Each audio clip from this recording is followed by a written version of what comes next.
Babasa mo. Kasi special ka. Kaya kung nahihirapan ang paliwanag. Di ba? Kasi ganito ko yun. Hindi ito kinabi ko lang kinalamanan. Pag walang masyadong background, nahihirapan po tayo mag-IGPR. Napag-simple po ng pinapalit. Ma'am, alam mo ba ninyo yung diferensya ng special law or at saka yung general law? Kaya ako po binibigay na paliwanag yun. Paano ko po ibibigay na paghalimbawa sa inyo kung hindi ko yung maintindihan? Ano po yung distinction ng special law sa general law? Pag kinakapit ko naman po sa huwag yung palalawakin. Wala ko sinabing walang yung kung walang masyadong background sa mga. Gusto ko naman po magkakairapan po talaga tayo kahit na kung maghapon akong nagsasalita about general law and special law, pag hindi po nyo walang mang distinction, may hurapan lang po. So magkakaroon lang po tayo ng di pagkakaulugan. Huwag po ninyong bibigyan ng ibang kahulugan. Malinis po yung hangarin po ng paglalahad because to me, ito po ay napakasimple. Kasi palagi po kayong ganyan na kapag sinabi namin, akala mo, kami po'y meron kasamang hangarin. Hindi po. Gusto ko pong malinawan ninyo, I am precisely defining the distinction between a general provincial and a special provincial. Ako kayo magbibigay ng ganun po. Pinipilit kong ipaliwanag po sa abot ng aking kakayang may paliwanag sa inyo unless and until we understand the distinction between the two. Baka po magtibati lang po tayo ng matagal. So huwag po niyong bibigyan ng masamang kaulugan nyo. Pinipilit ko pong makatulong sa ating lahat. So naiintindihan po niyo yung distinction ng general. So wala po tayong problema. I am trying to premise my discussion and my argument on the validity and supremacy of a special provision. Yan na po. Pinapigil po kayo, pero ayaw nyo naman akong pakinggan. Napakasimple po ng distinction na binibigay ko. Wag po, ang pakiusap ko lang po, huwag kayong magbibigay ng masamang kahulugan. I am only precisely placing a distinction between the two. Yun lamang po. Wala pong ibang masamang kahulugan to. Kasi po yung kayo na premise ang gano'n. Huwag pong gano'n. Explain mo lang natin para hindi ma-okay. Huwag pong gano'n. Huwag gano'n. Explain mo na lang mo. Po tama yun. Section Sasabihin 136. yung kasama niya Pwede po ay ba? walang Session is kinalaman, suspended. Pwede po walang bang alam sa pagbigyan? batas. Madam President, without giving meaning to anything, ito Senator pong Marcoleta. mahirap kasi kung wala po tayong legal background dito. Kaya sinasabi ko na nga po, hindi po bagong motion ito eh. Hindi siya bagong motion. Kasasabi ko lang po, May 11, minub ko na po ito eh. Sino po magsasabi na bagong motion? Point of order. Ad hominem. Sinasabi ko lamang po, ang Hindi, sinasabi Madam ko lang, President, kanina ko po sinasabi. Hindi po tama yun. Section Sasabihin yung 136. kasama niya Pwede po ay ba? walang Session is kinalaman, suspended. Pwede po walang bang alam sa pagbigyan? batas. It was the manifestation of the presiding officer, the Madam Chairperson, that after Senator Lacson, I be allowed to speak, Mr. President. Are we now curtailing my right to speak, Mr. President? Madam Chair, We are can not I answer able to that? ask questions as to why we are amending the rules. We are not able to ask questions as to who they wish, Madam Chair, may I answer? who will benefit from the amendment to the rules. For the Is this kind rule, Mr. information President? of Is this the- rule, Mr. President? For I was Senator about to Bato, who is not recognize here, Senator we would Pangilinan. like to raise these valid questions, Mr. President, before we go into a vote, Mr. Madam Chair. President. Yes, These, Madam we should not be. How can the our- presiding officer recognize Senator Pangilinan? Please know that I would never curtail your right to speak. Just as in 2004, I believe you were seated, and I was a vice presidential candidate of FPJ then, and my microphone was closed, and my right to speak was closed, was not given. I remember that time now, and the word noted was said to me. That will not happen now. I will not do that to you. And I'm not curtailing your right to speak, Senator Pangilinan, except that you were speaking at the same time. And I was about to recognize you because Senator Lacson had the floor. Thank you, Madam President, for So that I just wanted to clarification. be clear on record because I If- recognize you're being emotional, but it will go on Senate record that the presiding officer was curtailing your right to speak.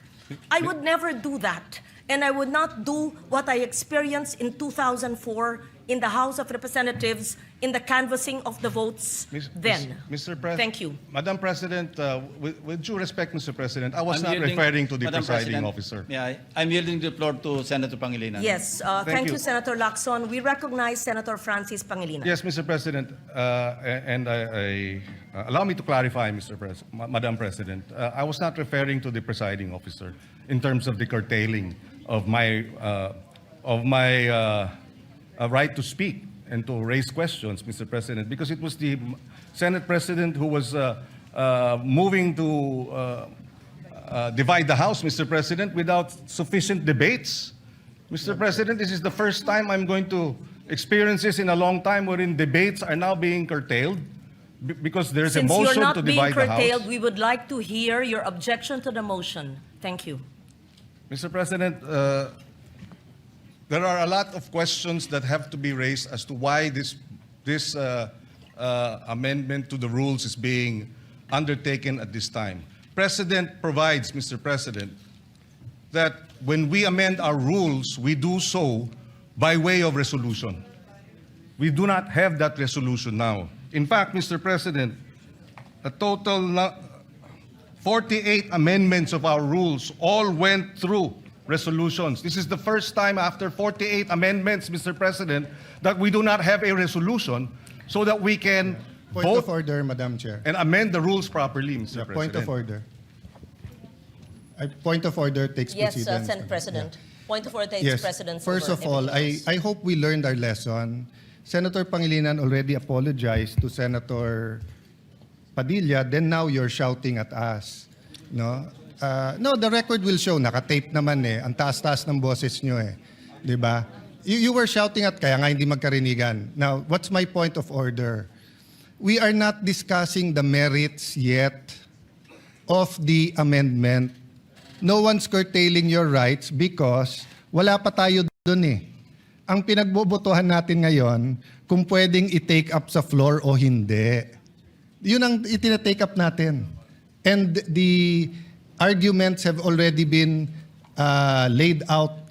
And Senator Pangilinan and I were together in 2009 where we had debates here where Senator Enrile did not even allow amendments. And then we voted. It depends on every issue, Madam Chair. There's no specific rule of the amount of time. I was asking the gentleman about certain issues in one resolution. He refused nga for further interpellation and said it's time to vote. They were the majority. So, Madam Chair, we're here. We're willing. Senator Marcoleta is ready to take questions. Ang pinagbobotohan lang po natin ngayon, simple lang. Whether or not we can take, whether or not the proposal to amend the rules is in order. Yung pa lang ho. Yung specific amendment, sino magbe-benefit, paano magbe-benefit, etc. We support the right of Senator Pangilinan to ask questions, pero wala pa tayo dun eh. So, again, may I raise the previous question, Madam Chair, the point of order, the parliamentary reason. Go ahead. Be given the right Madam to speak. I am the President, movant kanina pa po here. ako nakatayo dito I at need to nagtataas ng speak kamay. because I am the movant. Senator Madam Rodante President. Marcoleta. Thank you, Madam And then we President. hear Senator Risa Ontiveros. Thank you, and Madam Senator President. Problema Erwin natin, Tulfo. Madam President. Yes, The proceed. Senate President invoked Section 136, Paragraph 2. Kung babasahin po natin ito, Madam President, napakasimple lang. Ito pong Section 136, Paragraph 2, is a special provision in precisely amending our rules. In Section 24 po, this is a general rule. Kung mapapansin po ninyo, it presupposes that it will take up all the bills referred to that committee. General po yung function niya. 136, second paragraph, is a special provision. Sa principle po ng batas, yun pong special provision takes precedence over a general provision. Yun lang po, basahin po ninyo. Hindi nga po, it will not even take one day because this is not a new motion. Kung mapapansin nyo, ni-reiterate ko lang po ito eh. It was already moved last May 11 pa po. So that is even more than one day. So who is talking about one day here? Ang pinag-uusapan po natin, unless we respect Section 136, ang linaw-linaw po, it talks about the rules may also be amended. Diretso po ito eh. So this takes precedence over Section 24. Simpleng-simple lamang po ito eh. Madam President. Thank you, Senator Marcoleta. We recognize Senator Risa Ontiveros. Salamat, Madam President. Meron din po akong substantive na interpellation sa motion ngayong araw na nire-raise o itatalakayin ni Senator Marcoleta, yung text na pinamudmod ni Senate President sa atin ngayong hapon. Pero una, gusto ko pong segundahan yung sinabi ni Senator Pangilinan. Bagong motion ito, Madam President. Bakit po? Sa ilalim ng Section 24, ni-refer yung unang mosyong binanggit ni Senator Marcoleta noon sa Committee on Rules. Ngayon kung sasabihin na ibinalik yung mosyong iyon, yung unang mosyon ni Senator Marcoleta sa plenary, sino ang gumawa nun? Dapat ang Committee on Rules. Na-initiate na po ang prosesong iyon alinsunod sa Section 24. Hindi pa nga po nako-constitute ang Committee on Rules. Wala pa nga pong minority contingent sa Committee on Rules. So wala pang body na pwedeng ibalik yung unang mosyon ni Senator Marcoleta sa plenary. Kaya ko sinusugundahan ang sinabi ni Senator Pangilinan. Ito pong motion na gustong talakayin ni Senator Marcoleta at pinamudmod ni Senate President sa atin, bagong motion po siya. Kung kaya't nag-a-apply po ang Rule Section 136 na kailangan bigyan ng isang araw pa pagkatapos ito i-move para talakayin. And tama si Senator Pangilinan, sa Lunes pa po yun, Madam President. Salamat, Madam President. Madam President, without giving meaning to anything, ito Senator pong Marcoleta. mahirap kasi kung wala po tayong legal background dito. Kaya sinasabi ko na nga po, hindi po bagong motion ito eh.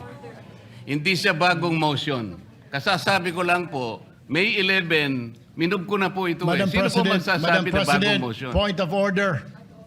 Ad hominem. Sinasabi ko lamang po, ang Hindi, sinasabi Madam ko lang, President, kanina ko po sinasabi. Hindi po tama yun. Section Sasabihin yung 136. kasama niya Pwede po ay ba? walang Session is kinalaman, suspended. Pwede po walang bang alam sa pagbigyan? batas.